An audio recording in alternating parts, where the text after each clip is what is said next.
ইতিমধ্যে বাংলাদেশ জাতীয়তাবাদী ছাত্রদলের পক্ষ থেকে আমরা মামলা করার সিদ্ধান্ত নিয়েছি।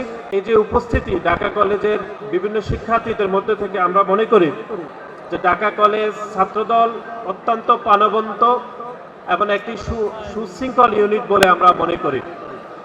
আপনারা অনেকে জানেন যে গতকাল রাতে একটি অনাকাঙ্ক্ষিত ঘটনা ঘটেছে।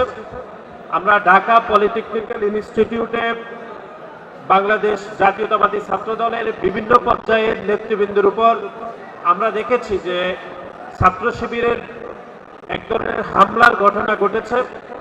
ইতিমধ্যে বাংলাদেশ জাতীয়তাবাদী ছাত্রদলের পক্ষ থেকে আমরা মামলা করার সিদ্ধান্ত নিয়েছি। আর অল্প কিছুক্ষণের মধ্যে আমরা মনে করি যে যারা গতকাল ঢাকা পলিটেকনিক্যাল ইনস্টিটিউটে হামলা করেছে তাদের বিরুদ্ধে বাংলাদেশ জাতীয়তাবাদী ছাত্রদলের পক্ষ থেকে মামলা দায়ের করা হবে।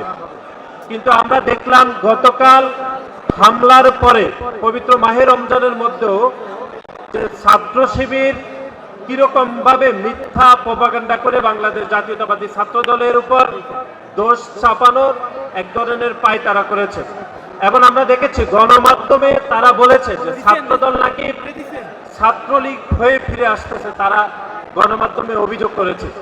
আমরা 5 তারিখের পরে যে বাংলাদেশের ছাত্রলীগ ফিরে আসার রাজনীতি আমরা দেখেছেন যে ডাকসুর যে তথাকথিত বিপি এবং জিএস যে জনাব ফরহাদ জনাব সাদিক কায়েম যেভাবে ছাত্র শিবিরের রাজনীতি করেছেন, আমরা মনে করি যে 5 তারিখের পরে ছাত্রলীগ যদি বাংলাদেশের রাজনীতিতে কোনোভাবে ফিরে আসে সেটা তাদের মাধ্যমে ফিরে এসেছে বলে আমরা মনে করি।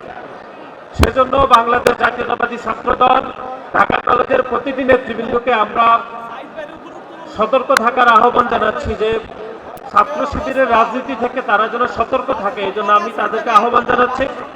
একই সাথে আমরা মনে করি যে বাংলাদেশ জাতীয়তাবাদী ছাত্রদল ঢাকা কলেজের প্রতিটি নেতৃবৃন্দ অত্যন্ত সুশৃঙ্খলভাবে জনাব তারেক রহমান যে ভিশন নিয়ে আগামীতে যে বাংলাদেশ পরিচালনা করছেন সে বিষয়ে ঢাকা কলেজের প্রতিটি নেতৃবৃন্দ অত্যন্ত সতর্ক থাকবেন।